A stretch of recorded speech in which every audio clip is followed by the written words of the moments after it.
happen to that shed? I don't know if the new director would be amenable to moving it over there.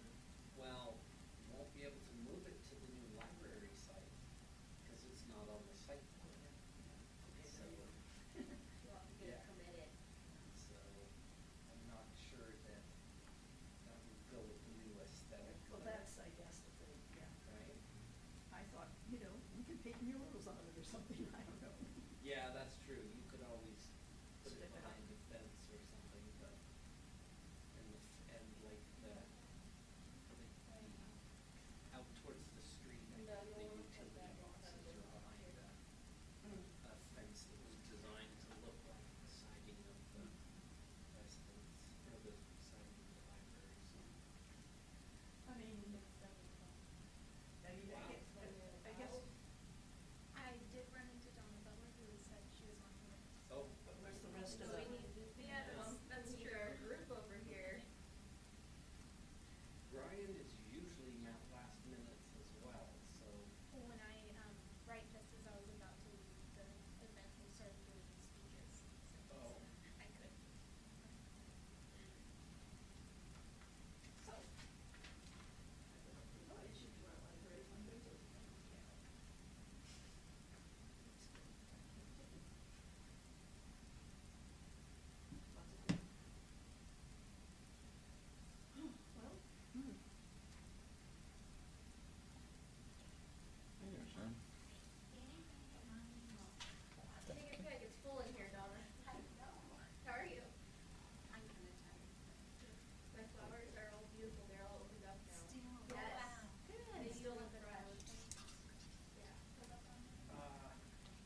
start video. I'm going to start recording to this computer. Recording in progress. Okay. All right, recording in progress. I can't call us to order, right? Well, you can call the meeting, you just don't have a forum, so you just have to launch us as a workshop and discussion. Okay, so I guess I'll call us to order then at 7:09 on August 18th, maybe April 18th, It says August. 24th. So calling this public meeting of the Planning Commission to order. Role of Planning Commission is to hold workshops to review and make recommendations to the City Council on all manner of policy and legislative activities. In some cases, we act as a quasi-judicial board for land use cases, which can then be appealed to either the council, the hearings examiner, or a court. We're not going to do that. Could you call roll, Amanda? This will be a fun exercise.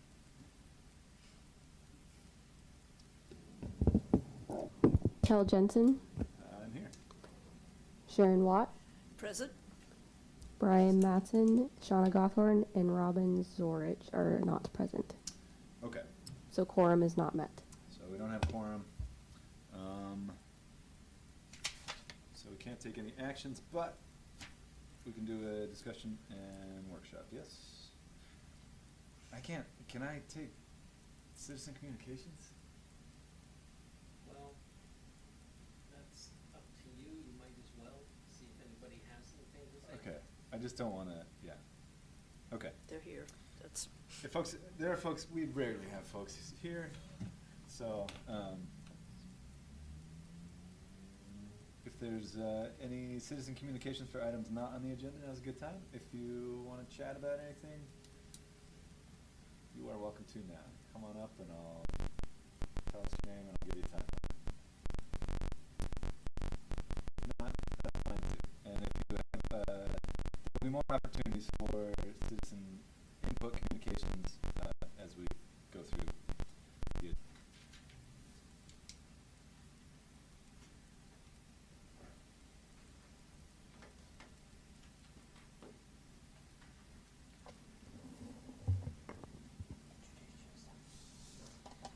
All right, so I'm Maylene Garcia DeBoard. I'm the associate planner for the city, and I'm going to be going over a staff request for a recommendation on a zoning text amendment.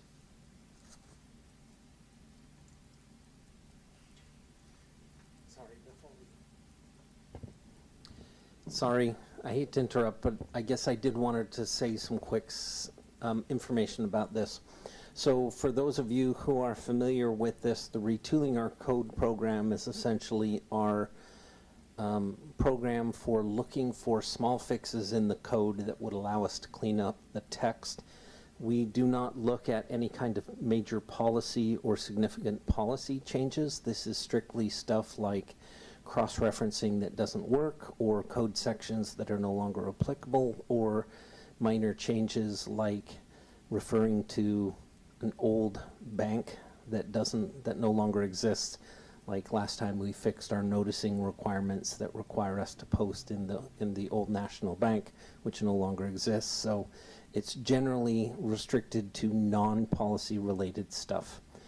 And in this case, Maylene is going to do a significant presentation about what's on the list.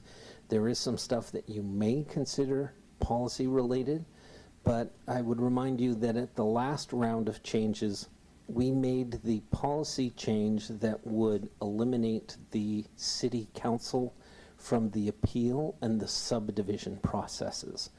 Both of those used to get approval by the Planning Commission and the city council, and they now go through the hearings examiner. So the city council no longer needs to approve subdivisions, and they no longer need to sign subdivision plats. Those are now done by either the professional staff or the hearings examiner does the approval. So there are some things today that may look like they're significant changes, but they're just code cleanup for the change we made last time. So any questions about that? And I would like to point out that typically what we do is we bring it to you as a workshop so that you have the chance to hear the first discussion. That's the purpose of the workshop. It's for the Planning Commission and the staff to discuss what's going to be coming before you. We will have a hearing, at which point you will make an official vote and make a recommendation to the City Council, and then it goes to the City Council for review, because you are a advisory body for the City Council. So this tentative schedule will need to push it back at least one meeting so that we have a quorum here for we could still do the public hearing at the next meeting. Thank you. Sorry about that, Maylene. That's okay. Yeah, so like Travis said, I'm not sure that the timeline on the screen is accurate, but the process nonetheless, staff is going to go over the staff report, and then Planning Commission would make a recommendation to City Council that could adopt the changes. And Travis went over this background a little bit, but in January of 2023, there was an ordinance adopted that changed who has the authority to make decisions on subdivisions. And like Travis said, that's the hearing examiner. The Planning Commission and City Council used to be pretty involved in that process, but that's no longer the case. And when this ordinance was adopted, we updated WMC 19.08030, which is that big chart that kind of assigns decision and appeal authority. But when that change went into effect, there was no updating of the actual Title 16. Title 19 does specify that when that chart is not consistent with other chapters of the code, we default to Chapter 19. So the process needs to be updated. It talks a lot about Planning Commission and City Council being in that process, but like we've gone over, that's not really accurate. So that's the biggest change in Title 16. It's removing any language that talks about the Planning Commission. It talks about City Council, and then replacing all of that language with the actual process that we use, which is staff makes a recommendation in a staff report, and that recommendation is presented to the hearing examiner at a public hearing, and then the hearing examiner makes the decision. So I didn't outline all of those exact references in this PowerPoint. I'm going to keep this pretty high level, but there is an attachment in the staff report that outlines every single one of those changes if you want to go over it, but there are a lot of them, so it's a pretty dense document. And then something else that was a little bit dated about Title 16 is it references a lot of really specific staff positions. Some staff positions we don't have at the city, or the current management has kind of delegated responsibilities in a different way than when the code was written. So for example, I'll use the example of there's a spot in the code where it talks about how the clerk treasurer will not accept subdivision applications unless the applicant has met with the city building official. We don't currently have a city clerk treasurer.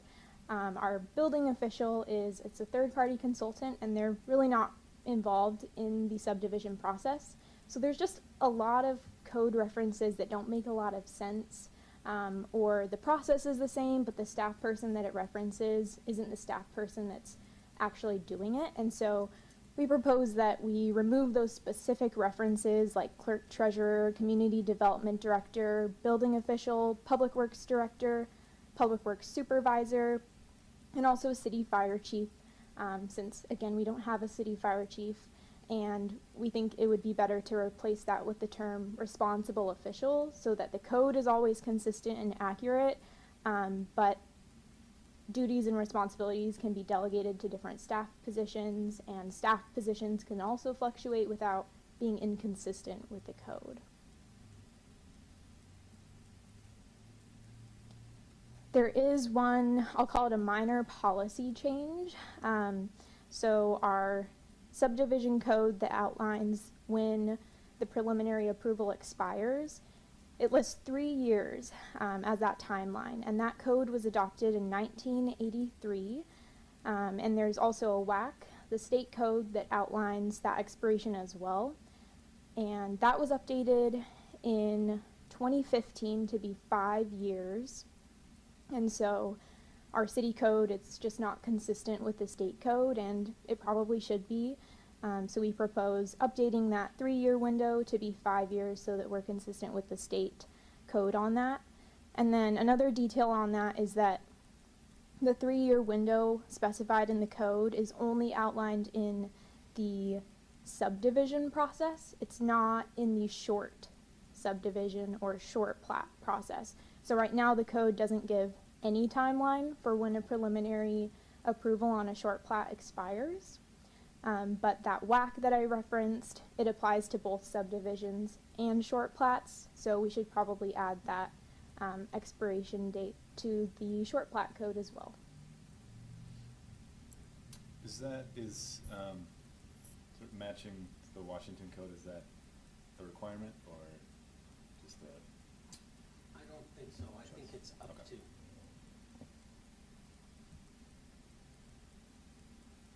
And then here are some other minor changes that are more clarifying items and correcting inconsistencies, not necessarily policy changes. So that first one, amending submittal requirements. Right now our code says that we need 25 hard copies, and we process our applications online. So if an applicant wants to bring in 1 hard copy, we can scan it for them, get it in that online system, or they can submit it online. So we recommend just changing that to say a copy, just to reflect the process a little bit more. That second bullet that says to include Clark County is referencing all of the different signature blocks on plats. It talks about how it needs a signature from Cowlitz County, which doesn't really consider the fact that we have some land in the city of Woodland that is in Clark County. So just clarifying that it should be the true applicable county that's signing. There's also some language in the code that mentions that there is no fee required for pre-applications when submitting a pre-application for a subdivision. But that's not accurate. We have a fee resolution that outlines that there is a $995 fee for pre-applications. A pre-application is required in some land use permits like subdivisions, but like all the other times it's required, they do pay that fee, and this language just simply hasn't been updated to reflect the new ordinance that adopted our fee resolution. And then that fourth bullet about changing the male pronouns. So in 1973, there was a decision made that we should always use he or him when talking about anyone in general. And that was about 50 years ago, and I think it makes sense when we're updating the code to just update those to just say they, just be a little bit more general and inclusive there, and it's not a hard thing to change. And then the last one is there is no signature block required for the fire responsible official, and the fire responsible official is required to approve short plats and subdivisions per code. There's just simply not a place for them to sign on the face of that plat, and so it makes sense to add that as one of those on there. And that is kind of the end of the Title 16 changes proposed, if you have any questions on that. No, I mean, I actually scrolled through this stuff Okay. and it seemed fine. So then in Title 17, mostly correcting typos, there is a spot that refers, well, there's a few spots that refer to the Uniform Building Code, but that is not the adopted building code by the state or the city. It's the International Building Code, so just updating that. There are some typos like parentheses missing or spelling ensure wrong, so fixing those. And then there are also a couple places where it refers to, see this code section, but it's referring to a code section that doesn't exist, or maybe it's just referring to the wrong code section that has nothing to do with what it's trying to get at, and so just correcting those code references to list the correct code sections. And then I'm going to get into a little bit of reorganization items. So you'll notice that if you look at the staff report, none of the language, none of the policy, none of the procedure is proposed to be changed. There are just a lot of sections within the code that are found in places that don't make a lot of sense. And as someone that is relatively new to the city, that was a really big hurdle for me because I rely on the code to process permits, and when things are not where they should be, it slows the process down a lot, and I'm someone that's looking at it every day. I can't imagine how confusing it is for developers or applicants if they're ever trying to delve into the code. So one example of that is the minor variances section. For the city to be able to issue a minor variance application, it's a completely ministerial decision. So staff makes the decision, there's no public hearing or anything, but that code section is found in the hearing examiner chapter, which doesn't make a lot of sense. The major variances, they do require a hearing with the hearing examiner, but they don't have their own section under the chapter of hearing examiner. They're found in a chapter that's called Creation of the Land Use Hearing Examiner, which took me a really long time to find. And then, so what I think makes a lot more sense is to create a new chapter called variances, where you would find all of that information lumped together. It's pretty similar to the way the code is already structured. You'll notice those purple arrows are pointing to temporary uses, special uses, conditional uses. I think it makes a lot of sense to add variances right under that, just to match the organization that already exists. So if you look over on the right side of the screen, that red arrow is pointing to where the criteria of approval for a major variance is found. And I don't know if you can read that, but it says, the Office of Woodland Municipal Land Use Hearing Examiner, hereinafter referred to, examiner is created. The examiner shall interpret, review, and implement land use regulations and policies as provided in this chapter by other ordinances of the city, including but not limited to the following. And then it lists the type of applications that the hearing examiner makes the decision on. All this information is in that big chart in Title 19, and I think it makes more sense to just leave it as a list of the permit types that require a hearing examiner decision, and not all of the code necessary and all the code applicable to that application type. So just cleaning that up a bit. And one more thing I'll say on that is on the left, if you scroll down further, this is just a screenshot of what the code looks like. If you scroll down further, you'll see a section about minor variances, and that just, it doesn't make a lot of sense for that to be hidden under the hearing examiner chapter. And then last thing on Title 19, some more reorganization. So there are 3 sections. They outline the appeal of administrative approvals and determinations. So it outlines procedure about when someone wants to appeal an approval that was made by staff. And the place that you find it is under the chapter called Public Notice Requirements. And in my mind, public notice requirements is where you go to find out what a public notice needs to include in it, and it outlines what you do with a public notice, it outlines when it's required, but there's no public notice required for appeals.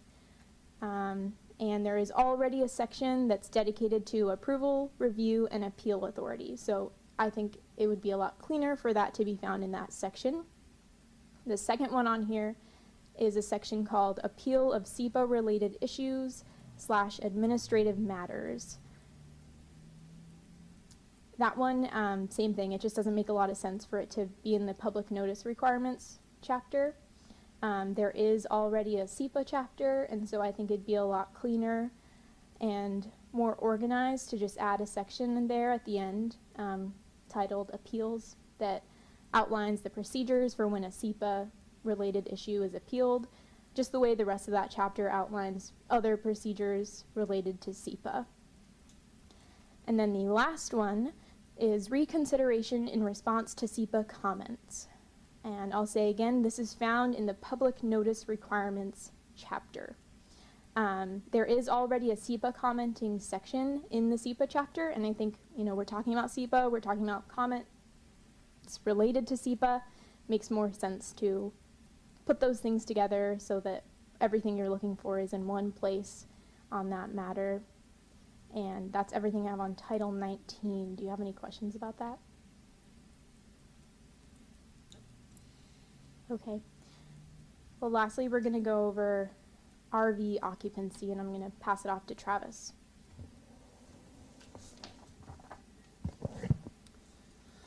Can you maybe pass these out to the people in the audience? Thank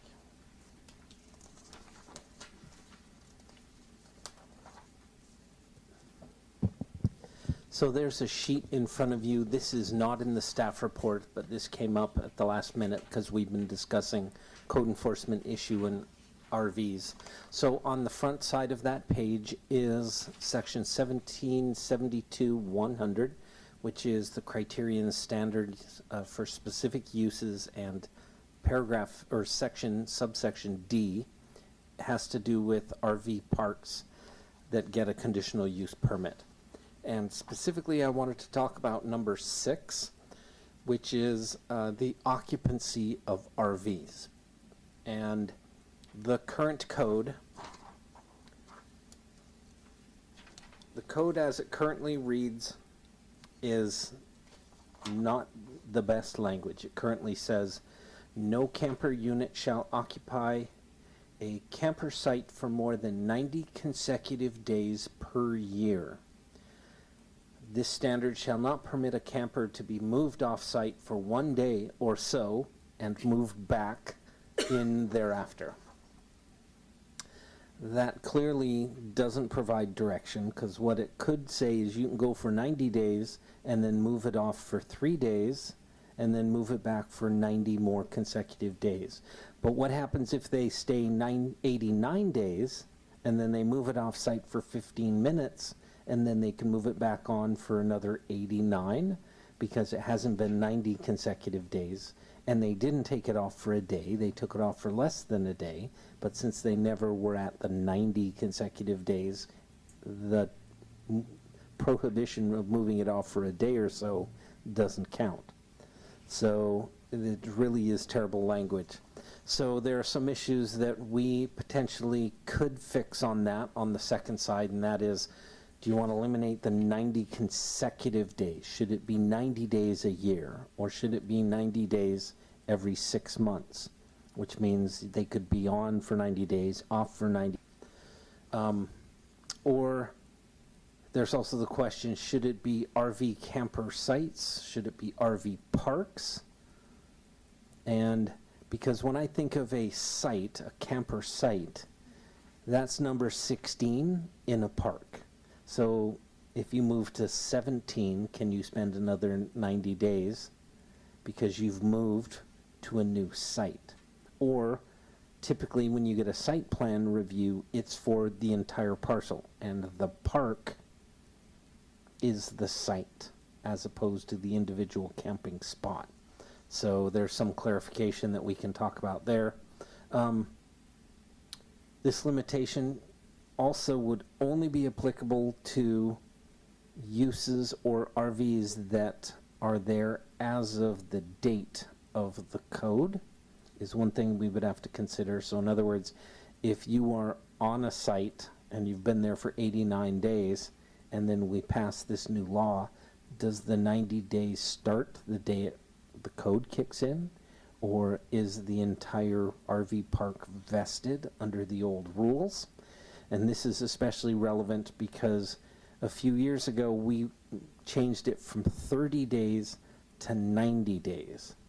And we said any existing RV, even if you were approved under the 30 days, will allow you go to 90 days. So we didn't vest them for the 30. We vested them for the new code, which says, yeah, you can now stay 90 days, even though you got your conditional use permit under 30. So we have to have some discussion about vesting for that.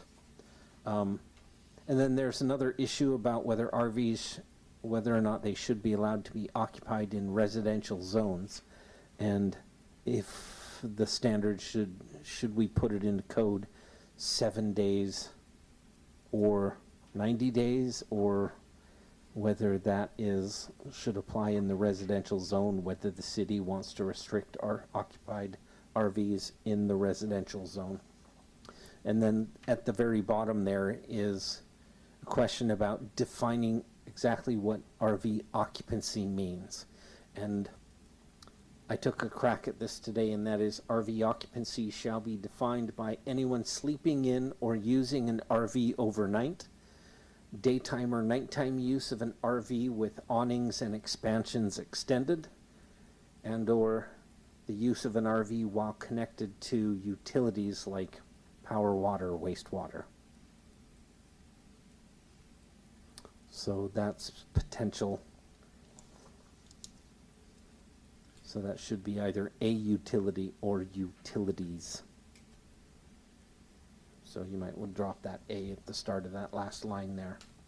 But I think that's also a conversation that we should have, because we currently have discussions about, well, yes, the RV is parked next to my house, but it's hooked up to power and it's hooked up to water, but nobody sleeps in it, or they don't sleep in it for 90 consecutive days, or these are all discussions about how do we prove that it's occupied. Well, if it's there in a residential neighborhood and the sliders are extended and the awning canopy is extended and it's hooked to water and power, does it matter? Is that what we want to be allowed in the residential zone? So I think that's a conversation that we should be having. Okay. Is there something that triggered this? Well, for me, 6 years of questions and conversations, and then the Belmont RV and the appeal that went on a couple years ago, and they are now open and officially operating, and they have specific conditions over how much occupancy and how long people can stay. So this is relevant and timely, but it's been something that's been on the Retooling our code list for at least the 5 years I've been here doing this. Are there a lot of RVs, in residential areas and, next to houses like you're describing? Does that happen a lot in Woodland? There are more. You'd be surprised how many there are, but we do not get a lot of complaints about them.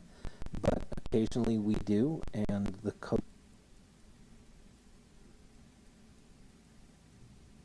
Well, so apart from the RV stuff, that all makes a lot of sense. I'm just sort of personally curious how much of this kind of confusion in our code stems back to. Sorry, you're going to have to get closer to the mic. Perennial issue. I just wonder about, the history of our code, which I believe was sold to us by Muni Code in the 50s, like a bunch of other cities all over the country. Seems like it was just not real specific to Woodland, and then fitting our changes onto it has not. The problem is really we need to go through an effort to totally reorganize our code. Right.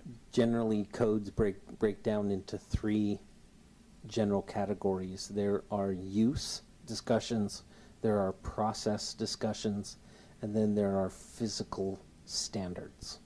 And so if your code is organized so that you kind of put all the process stuff together, it's a lot easier for the planner to be able to give advice as, okay, this is how the process works. You apply, we send notice, and then we have a development review committee, and then the hearings examiner makes a decision, then the appeal period starts. That's the process.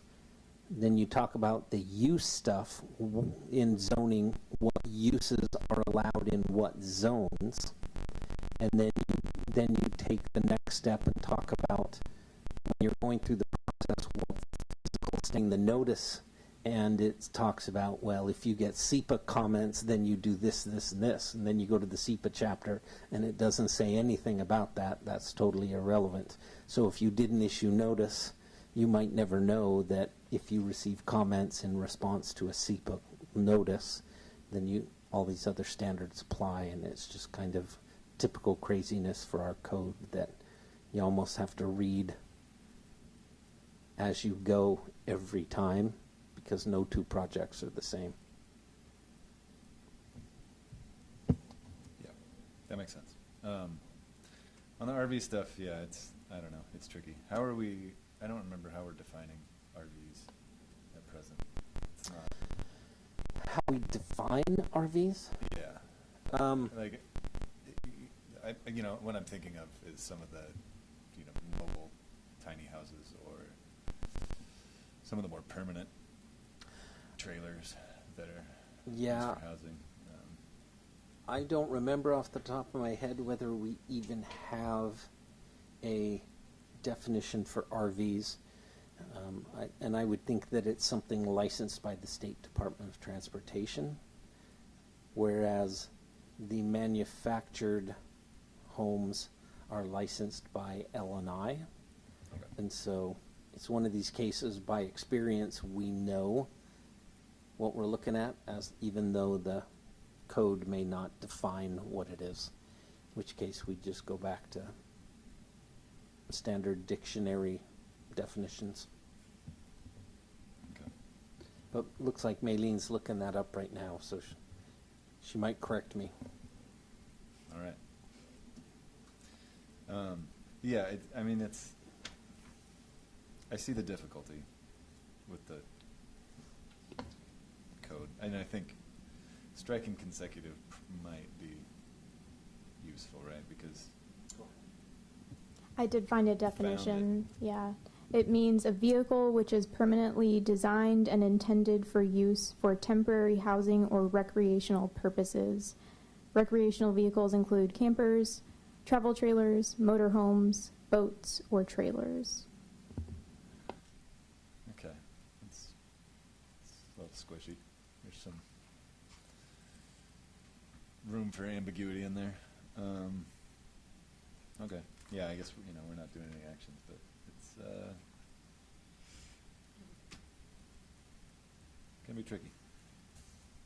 Seems like a good start anyway. All right. Do you have any more thoughts on that, Sharon? So, what's the process from here on? Are we going to, come back when there's an actual quorum? Yep, so we'll just bring this back to you in May, and only you will have longer to review it, so you'll be able to review it between now and then. So we will advertise for a hearing next month, and I will not be here, so Maylene will be doing the presentation for the hearing next month. Okay. Okay. And so unless you would like another workshop with the other planning commission members is another option. There is no hurry on this. This is... Maybe I could ask you to contact them and have them review it before the next meeting, so we don't need to do another workshop. All right, fantastic. I do want to give the public an opportunity to provide comment on this one before we move on. So if anybody here wants to say anything.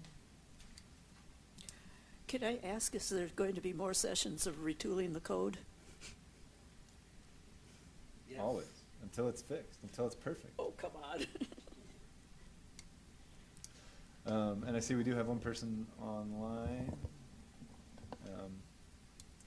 If that person wants to make public comment, throw up a smoke signal or send us a pigeon or something. Otherwise, we can move on to the comp plan update kickoff workshop. Although maybe, I don't know, that does seems like the whole commission should see that, but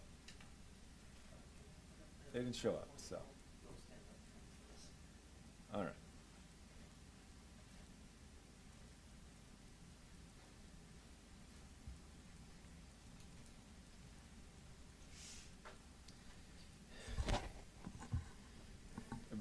I did one real quick, got a message that the meeting is not streaming to YouTube, which has. And I think Amanda looked at that and she's, did you check? It's working, so I'm not sure what Okay. link All right. they're looking at, but I just looked. Okay. Thanks. Thank you. So this is a presentation that I made at a workshop for the City Council last month. And I went to the Chamber of Commerce last week, and we did a shorter version of this at the Chamber after hours. We just got done with that. So essentially we're going to talk about, this is kind of the kickoff to the 2025 period. There you go. There it is. Beautiful.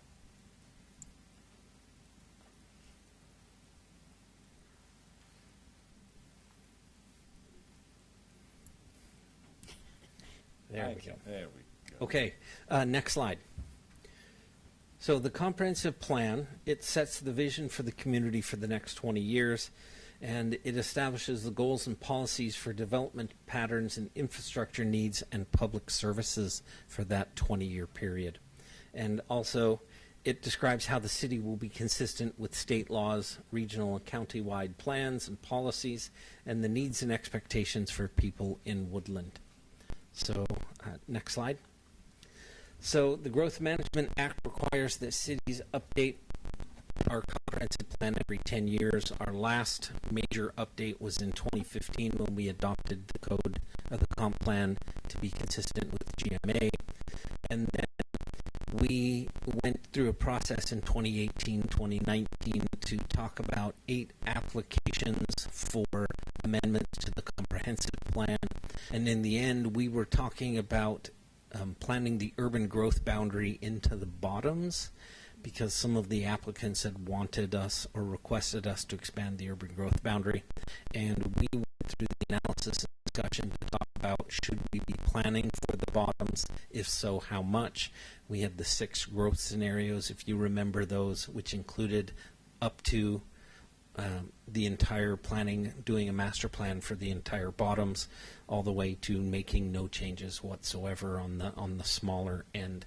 And in the end, the county kind of came in and said, look, your urban growth boundary is defined by the county, therefore you can't have a discussion about expanding your urban growth boundary until we've decided whether or not we're going to let you expand your urban growth boundary. Then you talk about whether or not you want to expand your urban growth boundary after we've made the decision.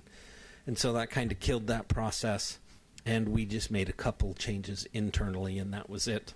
And then in 2022, we had talked about trying to go through and do a quick update of our comprehensive plan so that we could do a bottoms plan in 2024. And we had hoped to do a Woodland bottoms plan now. And we had hoped that we would do 2025-2026 comp plan update with the Cowlitz County timeline, because Cowlitz County doesn't need to update their comprehensive plan until 2026. So we had hoped that we would spend this year planning the bottoms with the county, and we signed an interlocal agreement with the county to do a master plan of the bottoms. And unfortunately, Commerce has said, no, you have to follow the Clark County timeline, and therefore, to be consistent with GMA, we want you to do Clark County. And so we've kind of had to throw out all the effort we put into the 2022 2023 conversation, and that's kind of all gone in a drawer, and we're having to start again, essentially. And that's why we're talking about the vision stuff that we are today. We also have to recognize that to be compliant with the Growth Management Act, we need to make the updates that meet state laws and the regional plans. So that's something we had tried to avoid with the 2022 discussion, so that we could do the master plan of bottoms, and then ultimately we would be regionally consistent with the plan. So this is going to be problematic, because once we update our, and then we might be back here doing it again in 2026, 2027. So this seems like a constant conversation about our comprehensive plan and where we want to be in 20 years. And it's already gone on for 6 years, and it may go on for another 4 years before we actually get to have a real conversation about our 20-year horizon. Have we considered giving the island back to Clark County? Is Yeah. that on? Yes, I've asked questions about, is that possible? And somebody even brought up, can we change the county line to exclude the inside of, but that may be even harder than us vacating that part of the city. So I would like to point out that changes to the state law, the state window, we now have until December 31st of 2025 for adoption, but our grant still runs out in June 30th, 2025. So we need to essentially have the consultant have drafted the document, and then shepherding it through the political process and the adoption process, review by Commerce. We do have some additional time on that, so that has changed. Next slide. So specifically, the recent changes at the legislature is House Bill 1220. It changes the way communities are planning for housing. So we need to address housing that meets all levels of income, and it considers how to accommodate permanent supportive housing, transitional housing, and emergency housing. And also identify racially disparate impacts, displacement, and exclusion in housings, and begin to undo them. So that is required by state law. And then also House Bill 1181 requires planning for resilience. And Woodland was one of the pilot communities. We went through that effort, and we recommended approval for a climate resiliency chapter. And since we haven't met since the new year, I'm very happy to say that the council in December actually adopted that chapter. They adopted that element, I should say, as an addendum to the comprehensive plan. So they didn't amend the comprehensive plan. They essentially adopted it as a standalone element, with the idea that as we go through the update process in 2025, we are not going to rehash all of those issues. Instead, what we're going to do is revise the comprehensive plan and then insert it as a chapter at the end for final adoption. So that way we already know that we have climate resiliency policies adopted, and we'll look at adopting the comprehensive plan at that time with it included. So next slide. This is the project schedule.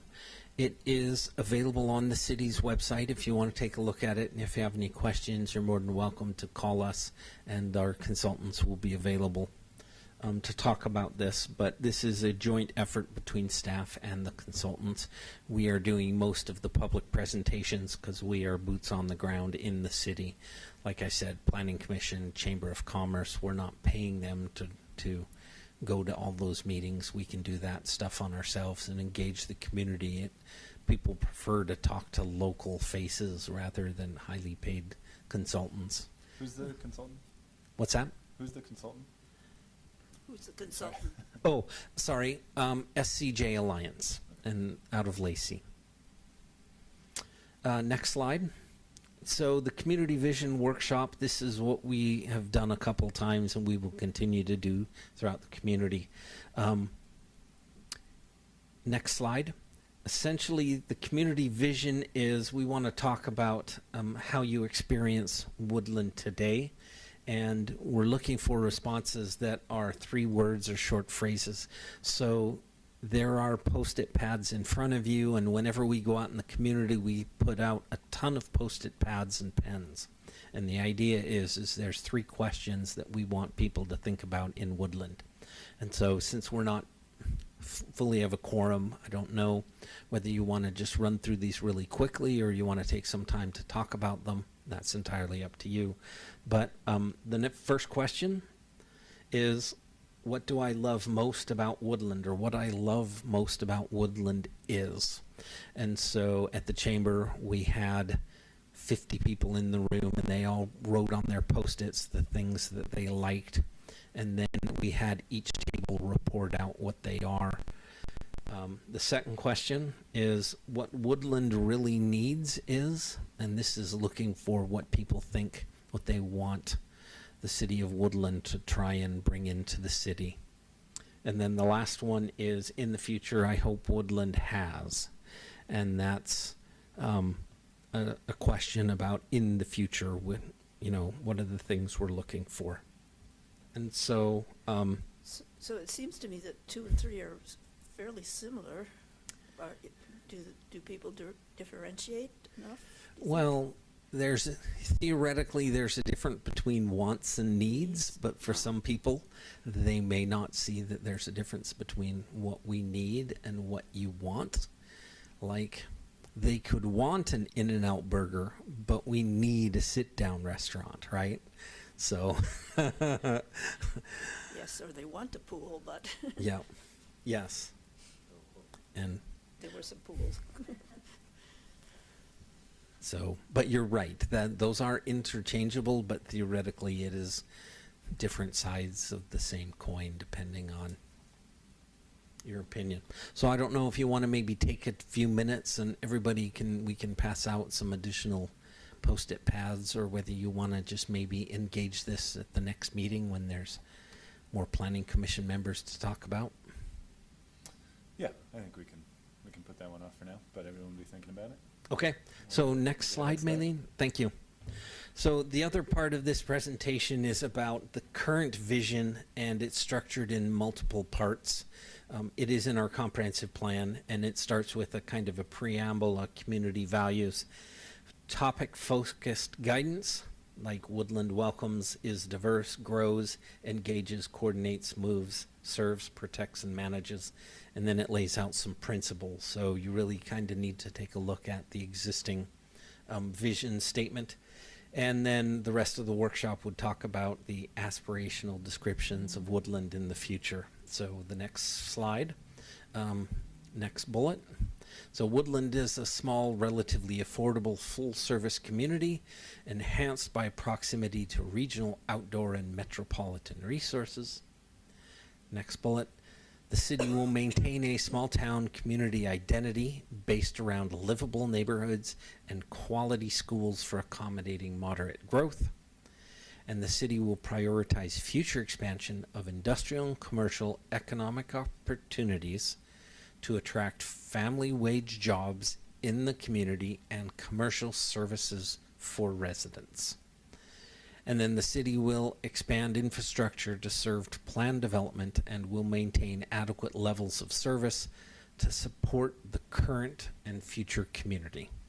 And then the last part is the city will cultivate environmental assets like Horseshoe Lake and Lewis River for both recreational use in the form of parks and trails and environmental protection. So that's the existing vision principles that are laid out in the comprehensive plan. And this is kind of the interesting part of the exercise, because people have pointed out to me that all of these are not vision statements, and some of them completely disagree with each other, so they're not even internally consistent. So that's what makes this kind of an interesting discussion when people sit down and think about it. So we can save that discussion for the next time.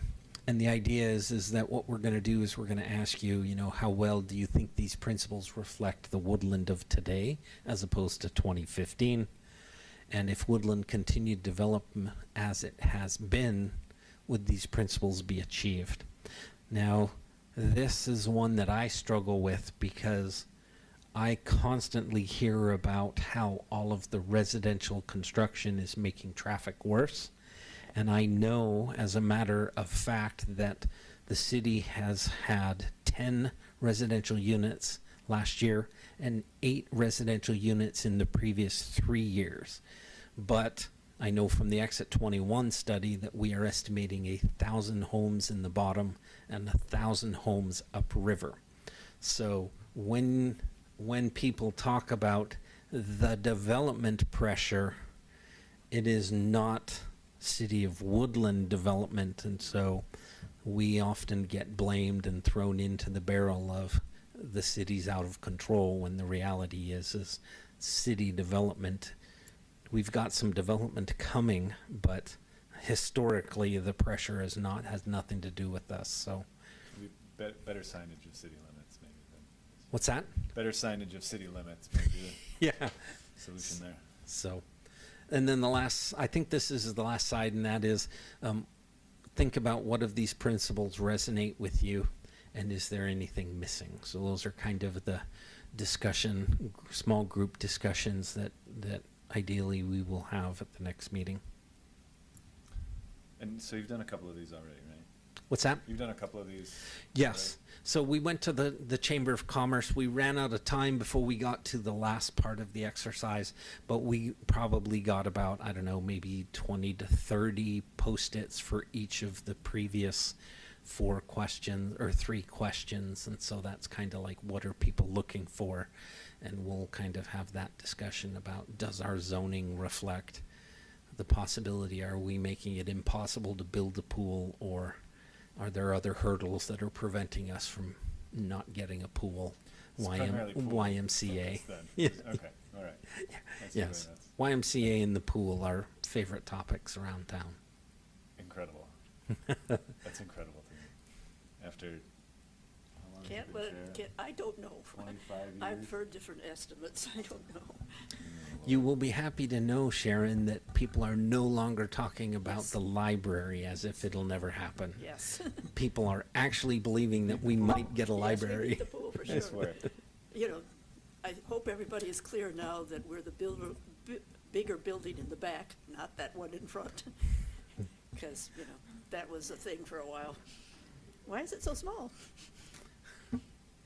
So that's it, unless you have any questions. No, this looks fantastic. It's a good presentation, and it sounds like as an exercise for getting community input, it seems like it's working already. So So where else are you taking the show?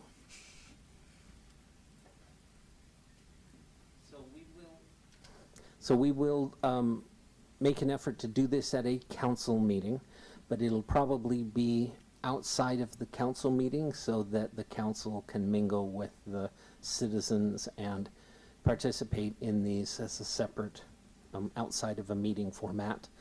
And then I will probably do a couple open houses that will get scheduled, and we'll schedule those and put them up on the website, because we're Right. trying to keep the website as up to date. Also, as we receive comments, we got some additional comments earlier today, so we'll make a point of trying to get those up on the city website as well, so people can see what feedback we're getting so far. all right, great. Oh, sorry, and we are reaching out to churches and homeowners associations, so anybody who's out there listening, if you'd like us to come do this with your organization, we're more than happy to do it. Do you have any? How many HOAs are there in? You know, I don't know. I have successfully reached out to the 369 Gun Club, the mobile home, manufactured home park, and I've also been talking to Island Air about going out there.